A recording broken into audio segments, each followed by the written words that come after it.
end of the year, and usually that might mean some of you may be looking to move around a little bit. Yeah, that's right. Go check out the family, get away from some cold, go hang out in some beach and some sun. Who knows? Whatever tickles your fancy, you might want to figure out different things to pay attention to or take care of prior to leaving out so that your portfolio doesn't suffer in the meantime. So friend Julie and I decided to get together and talk about a few things that you might want to watch before you head off to vacation. Right now, I will bring in former U.S. Ambassador to Antigua, Julia Spina. Julia, what's I'm loving my titles. I want to get all the different titles from coming on this show on like a plaque or something. I know it should, right? Yeah, these are good. I got to start collecting them. I mean, yeah, I know we should. I know, because I was thinking today, I was like, whatever I make up, I got to make sure it's something I haven't said before. I haven't heard that one yet. Like there's some that I might almost repeat because you look like you could have done synchronized swimming, and I know I used that once before, and I don't want to get too attached to it. You know what I mean? But I might use that again by accident. I don't know. People who do synchronized swimming, they're like a different breed. There's some different breed. I don't have that kind of discipline. I did swimming for like 8 years. Nobody knows that. Nobody knows that. Who's watching? Now they do. Well, they do now because you told them. Oh, shit. Yeah, I mean, this is an interesting topic, right? Like every now and again, you get to the point where, and of course, we're talking about for the end of the year here, which also there's probably one or two special things that apply for end of the year. But in general, when you're vacationing, there's different things you got to pay attention to the portfolio.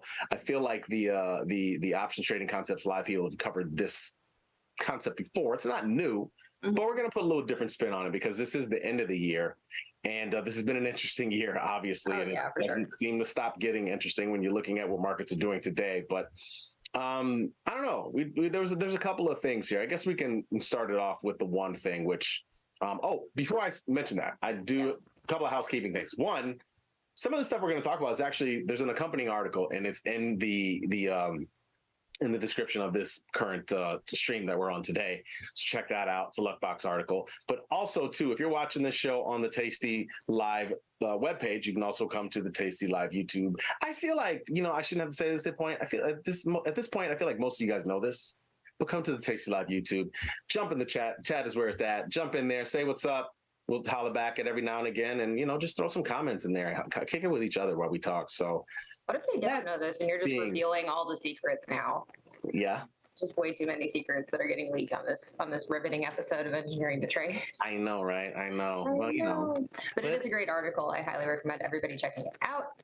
Luckbox has some great content. 5 for sure. I mean, because we're going to talk about some of the article, but there's other things that what the article is great. I'm not saying it's not, but there's some things that I thought about too, having been away at times that I feel like might also work. And as soon as I say, you're gonna be, oh yeah, I could get it. So first and foremost, tax loss selling. I'll be honest with you, I've never really. I think maybe one time that I can think of, maybe not, honestly, I don't think I've ever really done that. So the idea of selling something at the end of the year so that you can collect it as a loss on your tax return, I don't think I've ever really done that. I'm aware of the phenomenon, and it definitely has some importance, but it's not something I've specifically done. Maybe some of you have on listening to the stream today. But it's one that makes sense because you could have a bunch of, say you did make a ton of money this year with the way the market has gone down, but there's a specific long-term holding that's just not doing that well, and you're not really that interested in anymore. Most of you probably have already gotten rid of it. But if you haven't gotten rid of that one thing that has sucked, towards the end of the year is a good time to do it. Oh yeah, for sure. And I don't trade. I know that the type of product that you predominantly trade is really going to impact how you look at what tax policies you have to pay attention to. I don't trade indexes, so that's a whole bunch of taxes that I don't really have to pay attention to. I also, as a point of note, haven't had a ton of end of the year trades because I've only been trading for a few years. So this is a cool chance to learn something. I've gone on trips, but not specifically at the end of the year when I believe volatility tends to get a little bit lower. Things kind of chill out a little bit. Is that correct? Yes, for the most part. I mean, I guess we'll get that kind of end of the year. I don't know. Well, definitely compared to the rest of the year that we've had so far, things are a little bit chiller right now, even though we're at a 1.5% down day or something right now. Yeah. Yeah. Yeah, 1.5%. Yeah. Yeah. VIX is not up. Crazy. Actually, VIX is kind of down. I just had the stat this morning, as an aside from all this. I just had the stat this morning that I laid on them when we were talking about this year. There's been 19% of the days where we've had the market down and VIX down, and this is another day. How about that? This is a big day for that too. That's kind of surprising. Yeah, no, it's kind of weird. It's just a weird market. I don't know. So that's great. Time to talk about how you adjust your portfolio rolling into the next year. Which is exactly. Be I mean, you can't script these things any better. I mean, yeah, perfect. Yeah. The fixed loss selling thing is kind of an interesting one. And again, I think the most you can claim is like 1,000. Don't get me to lying about tax stuff. That's like the worst thing that I can do.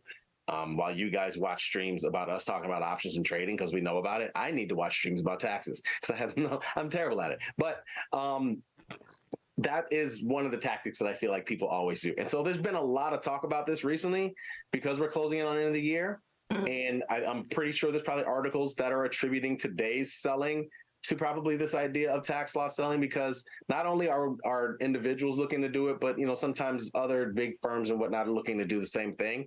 And so they usually say it might lead to more volatility. I can guarantee you're going to see articles about it if you already haven't. So it is something that kind of happens in the market, but I don't know how much it drives trading activity. That's a phrase that really excites me. Like, I need to watch more streams about taxes. Yeah, you do. I probably do. I actually, pretty bad at understanding taxes and how they work. But to your point, I assume that these are more relevant, or that tactic, I guess, is a little bit more relevant if you're managing a lot of money at like a prop shop, or if you're managing a bunch of people's portfolios and they're fairly large portfolios. But for certainly my size of portfolio, that's not something that I'm really taking into account. But to that point, one of the things that I was going to talk about was like I'm already like prepping to kind of close out all my positions, because a lot of them are at like 35 days now at this point, something like that. And so, and to roll into a new expiration cycle, which is going to kind of line up, I guess, with the holidays pretty well, so that there's still a decent amount of duration in those contracts left after the holidays, so I can kind of tweak positions accordingly without having to worry too much about portfolio volatility during like Christmas and New Year's and all that stuff going on, which kind of, I think, aligns with the whole tax loss tactic and that kind of stuff. Yeah. So like you're saying, you're moving them. You're rolling them ahead of 21 days, or you're just going to start looking now? I'm kind of like, a lot of my positions are actually kind of like ready to close out and move to an expiration cycle anyway, because they're pretty close to hitting their profit target. So I'm probably, even though we're not at 21 days yet for a lot of my like positions, at least in my portfolio, I'm probably going to close them out, put on the 64-day positions, pretty much roll everything over to the next expiration cycle, so that I don't have to worry about like the 21-day management coming right around Christmas. That's just kind of for my own peace of mind, so I don't have to worry about as much portfolio volatility, when I'm going to be busy with a bunch of cats, obviously. So. Now, that's a really good point, actually. Because 2 weeks from now is that 21-day period. For those of you who really subscribe to that theory, we do run into that in 2 weeks. But it also brings up an interesting issue too. I know all of you don't trade like Tasty style. I get it. Some of you look at you trade different ways. And I'm pretty sure plenty of you have things that are going to expire probably within the next week. I mean, this probably should go without saying, but you might want to take those off before you go anywhere. Like, there's no point in keeping those on. Those are things that either completely close out, like Julie said, if you're already at a decent size profit on that, or just roll a little bit further out, because again, that's one of those situations where, I mean, if it's close to expiration and it's in the money, I mean, we have a great Tastyworks team, and for the most part, they have that situation on the when you go to the website and you can log into your account, if you're monitoring a position or not, that's close to expiration. So I'm sure some of you have seen that before, and usually they will look to close it out if you're not aware. I mean, that's the great thing about it. You're not going to run into a situation where you have this position that's going to expire in the money and you don't have the money to cover it. They do kind of a lot of that. Our Tastyworks team does a lot of that analysis for you, but still, I mean, you might, preemptively want to just take care of a position ahead of time as well, just, to make life easier.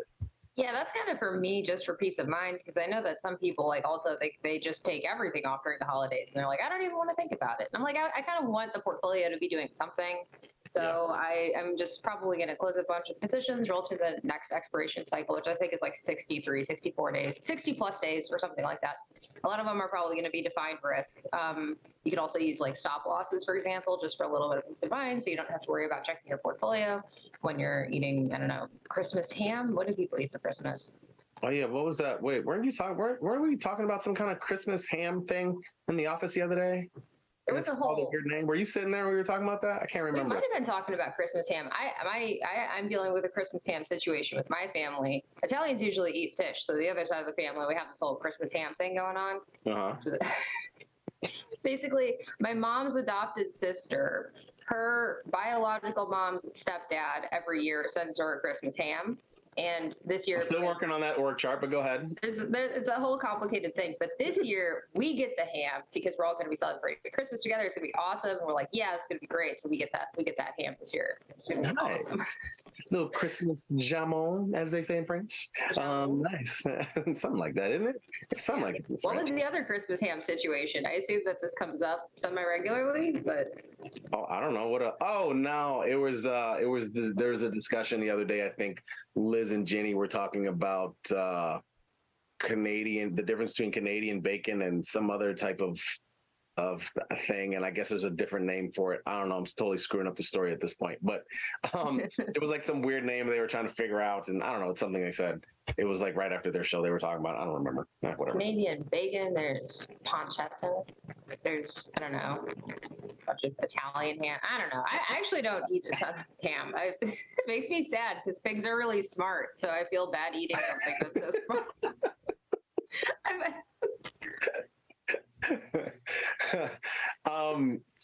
Anyway, so portfolio management. Oh yeah, aside from ham, there's another one I wanted to say.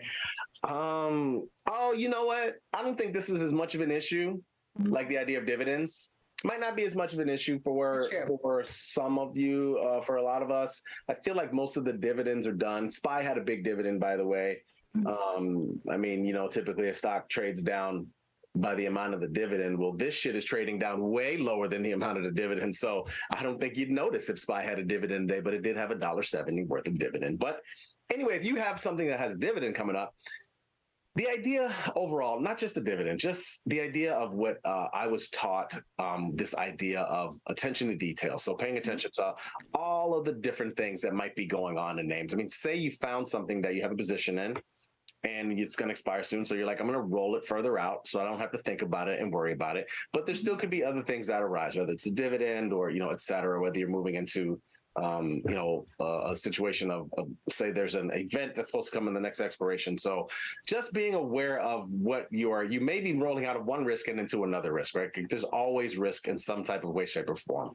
So I guess just being aware of that. You know what I'm saying? For sure. Yeah, no, absolutely. That was actually another thing that I was going to talk about. So I was saying okay, so I'll move to a longer term expiration cycle.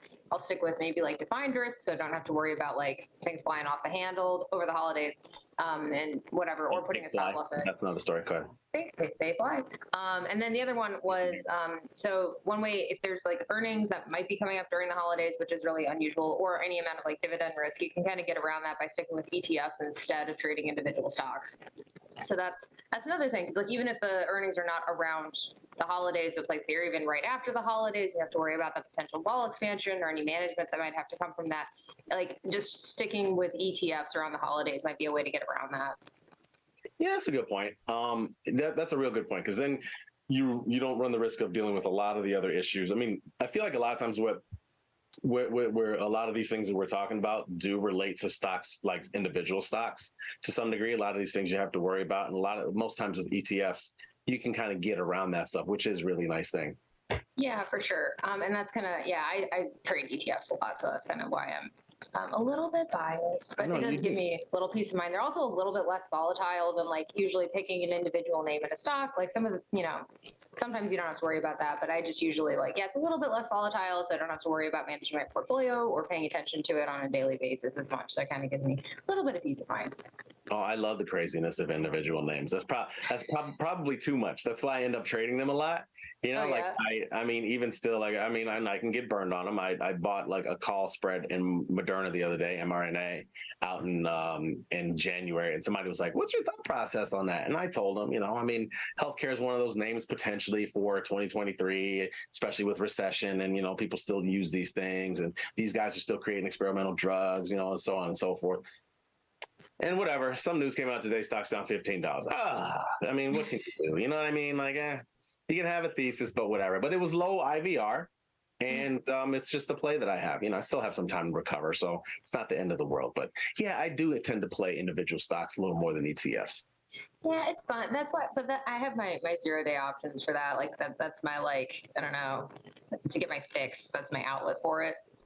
I'm like, I just want to mess around a little bit, then my 0-day options. Same with like individual stocks. I didn't know you traded 0-day options. No. Like, I mostly buy them, but don't tell anybody. I'm not supposed to say that, but I know. it's just for fun though. Everybody does it, right? For sure. No, I mean, well, there's numbers that are showing like 40 and 50% of the volume on most days is 0-day options. Yeah, everybody is kind of doing it. So yeah, I mean, I've done it myself, same deal. I mean, it's like, you know, it is a little bit like, you know, always when people will say trading options is like gambling, and I totally disagree, because we, as you know, we have a ton of research, which a lot of which we're responsible for, that we do that dispels that rumor. However, 0-day options is kind of like gambling, like, not gonna lie. Oh, I mean, yeah, for sure. 0 days, and there's really no analysis one way or another. You're picking a direction. For sure. But even then, like, that's my whole argument. Like, you can treat trading like gambling if you want to. It doesn't have to be that, but like, you can totally speculate and trade, you know, however you want. But even then, like, if markets are pretty efficient, we're going to kind of assume that they are, your odds are still 50-50. So you still get better odds than walking up to a blackjack table when you're speculating with stocks. So that's kind of like my whole funny way of rationalizing this. Yeah. I love our audience, man, because they jump in and they're right there with us. They're in the same mind with us. People are talking about bacon. People are talking P-meal bacon? What's P-meal bacon? I've never heard of it. I like it. Yeah, P-E-A-M-E-A-L, bacon. P-meal bacon. I guess it's a thing. You're going to have to look it up. Yeah. Somebody also made note of the fact that yes. And you know what? This is what I'm going to pull up the platform for. This is what made me do it. He made note of the fact that yes, we trade hog options now, right? /AT people. This day is quickly getting away from what we set out to talk about, but we were talking about bacon, and yes, there's hog futures, right? And you know what's a natural pair with hog futures apparently is corn, right? Because number 2 corn /ZC, right? Corn, obviously they feed them corn. And so this is one of those things. So these are natural pairs. So whatever may affect the corn crop, I can't believe I'm doing this right now, but whatever may affect the corn crop may eventually affect the hogs. And so, you know what? Next time we're going to have a whole hog situation. We're going to talk about hogs. I've never traded hogs. I've barely traded hogs. I don't know anything about this pair, but it's worth mentioning. It's something to go on with it. Now, if you're heading into the end of the year, you might want to be careful about having a hog position because it's really cold, and I'm just bullshitting. I was about to make up something. I'm not. I was like, I'm just like picturing like an alien listening into this conversation. What are these humans talking about? Like, oh, my hog features, and you got to. We're talking about the end of the year. We're preparing your portfolio in the year and how you may or may not want to have hog futures in it. That's all. That goes together. Gotta make some really. We got to make some very strict research around this. Like, I want rules, I want guidelines, I want mechanics just for hog features. Hogs have Christmas too, you know. I mean, they might want to go on vacation. Can't you see a little piggy just kicking up with some glasses on right now, with some sunglasses? I want a pig so badly. You want a pig? Like a pet pig? I would love a pet pig, but they get so big. They get huge. Yeah. They get really big. And your cat might not get along with the pet pig too. Oh, I bet they'd be best friends. Don't even say that. Hey, like Mr. Premium said, lean hogs is the new tech. Lean hogs, you know? Right. I'm gonna get that nobody ever. I'm gonna get that on a Christmas sweater. By the way, we got a poll up. People, will you be taking time away from the market prior to the end of 2022? You guys are junkies. 88% said no. Nobody's going anywhere. They're going to be over hanging here out. like, this is how you can make your portfolio a little more manageable so you can spend some time off during the holidays. And chat's like, nah. Yeah, for the most part. I mean, as far as me, I have positions, again, you see I'm getting waxed on this mRNA position today. I'm trying to keep my deltas fairly in line. I mean, I don't really have a whole lot I need to worry about heading into the end of the year. I am going to be off like the last week of the year. By the way, there's no show during that time period, just so you guys know that after 26th through the 30th, I'll be out. But I am going to take time away. And so I've just been eyeing up different positions and different things I need to pay attention to. Most of my stuff is in Jan, kind of like Julia said. I probably, so the ones that I have in Jan, I think they do have earnings, and I kind of am interested in the fact that vol is going to hold up. But I don't know. I might look to next week to start rolling some of them. We'll see what ends up happening. I'll decide probably, because like Julie said, like 2 weeks from today is 21 days. So by the time I come back, we'll be at like 18 days and 17, 16, then the countdown is really on. So to avoid that, I might want to think about rolling some stuff. Roll. Yeah. Disgusting day in the market. Oh, it looks like we're bouncing a little bit though. Look at that. We're now down 1.4% instead of 1.5. I mean, green shoots. Hey. I needed a day like today, man. I think yesterday and today, I was like the only person in the office who's actually up, because I trade mostly just like neutral positions. So we had those really wild rallies like 2 weeks ago. And I'm like, well, I just lost a bunch of money. I'm just going to wait it out. This is going to correct, right? And here we are. So here we are. Yep. Not there. I know somebody just asked, Andrew C., how do we exploit all the traders who are taking the holidays off? Oh, that's a good question. Hop into the crypto market. What'd you say? Propping up the crypto market? Oh, hop into the crypto market, because that's 24/7. So yeah, it is. Although it's been fairly quiet. I think it's still kind of recovering. I think it's going to sit around 17 now and just chill out. Hopefully no more bad news comes. Although, is it? Yeah, it's sitting around 760. I mean, we'll see. How do you exploit? I don't know. I will tell you this. I do remember when I first started trading, this one guy who was a senior trader that I was working with at the time, he would always say that a lot of times, because of the lack of liquidity and people that are taking time off, a lot of times you'll see names make bigger runs. Now, that's not a really big deal in this year. We've seen big moves all year long, up and down for the majority of the year. So it's not like we've had a really quiet year and then you can look for some names to move. I think you guys are pretty comfortable with names making a lot of big moves. I think the harder thing to deal with going forward is going to be next year. If it's not as volatile as it has been this year, the tendency to maybe want to force. So anyway, that's a whole another angle on this, but you could probably see some names move around a good bit in the next 2 weeks, maybe. That's kind of what I would say too, because like the liquidity towards like the end of the summer, early January, like that could be an issue. So it's not like there's always a little bit of liquidity risk, but like that might be a fun time to speculate, because a lot of people aren't in the market right now. Like maybe you think like, oh, this thing is undervalued. I think it's going to get a higher valuation further into the year. So maybe now's the time to do it with all the downtime. Yeah, Maybe, but yeah, it's kind of tricky when there's not like as much liquidity as in September, October, whenever. True. Pele Fuentes is like any strategies. I know, a great name, right? Pele Fuentes. Hey, Pele Fuentes. Any strategies to take advantage of the quad witch? Nah, bruh. Nah. There's no strategies to take advantage of quad witching, honestly. I mean, it's just a lot of things are expiring, and a massive amount of options are expiring, massive amount of futures options. So no, there's really not. And you already brace for impact, I guess. That's yeah. What are we talking about? Oh, is this the recipe for pea meal? What were we talking? What did I call it earlier? Pea meal bacon. It's coated in cornmeal, but in the old days they coated it in crushed dried peas. For real? Is that what it is? Is that what they do? Huh. How much do 0-day options affect price action in /ES on any given day? I don't think much. I think the futures trade the way they do. I don't know how much. I don't know. I can't really speak to that. I do. There probably are some massive 0 day to expiration options, but I don't necessarily feel like people are hedging those. So that's how it would affect ES. I think for the most part, people are just sort of in and out on these. I don't know how much it's affecting ES. I really don't. I haven't seen any research to say so. I don't think. Probably not a ton, but it's also really tricky to get like reliable data for something like that, if that makes sense. Because a lot of the 0 day options are not like they don't have a ton of liquidity, for example. So like, yeah, trying to build any kind of reasonable studies around 0 day options, if I had to guess, like intuitively, it probably wouldn't impact the prices a ton. But like we said, like there's just a lot more volume for 0 day options these days, so that might actually change. Kind of difficult to put statistics around that at the moment, though.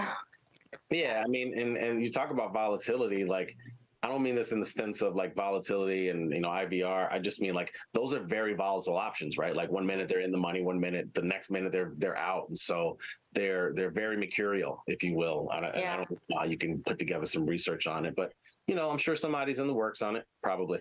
We'll put it in the queue. I mean, theoretically, yeah. I mean, it's interesting. Yeah, put it in the queue for sure.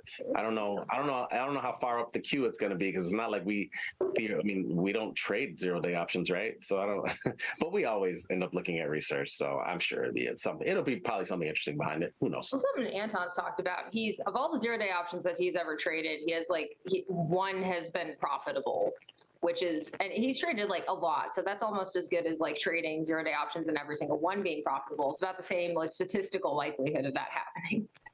So that's whatever he's doing. We could just make the anti-Anton indicator, and I would definitely trade that. Yeah, they are definitely obviously low level probability of profit for sure. Yeah. And I'd say even on the selling side, I see a lot. I don't know. I mean, tell me if I'm wrong. I know there's people in the chat that do a lot of the 0 DTE, like, Iron Condors. This has been a tough year for those at times just because we've moved around so much. You can easily get to max loss real fast on some of these days. I mean, look at a day like today. We were down 30 prior to the open, then we were only down like 19 or something, and then look where we are now. We've been down as much as 60. I can promise you, if you did any 0 DTE options or you sold any at the beginning of the day, you're taking a beating on it probably, assuming you sold both sides and not just selling calls. So. Right.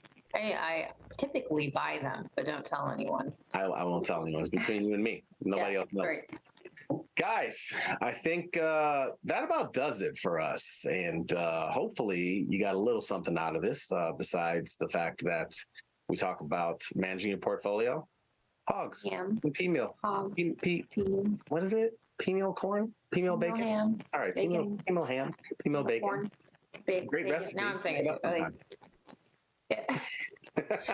Ham, bacon, hogs, corn coated ham, corn crusted ham. Sorry, there we go. Yeah, I think we covered pretty much everything actually.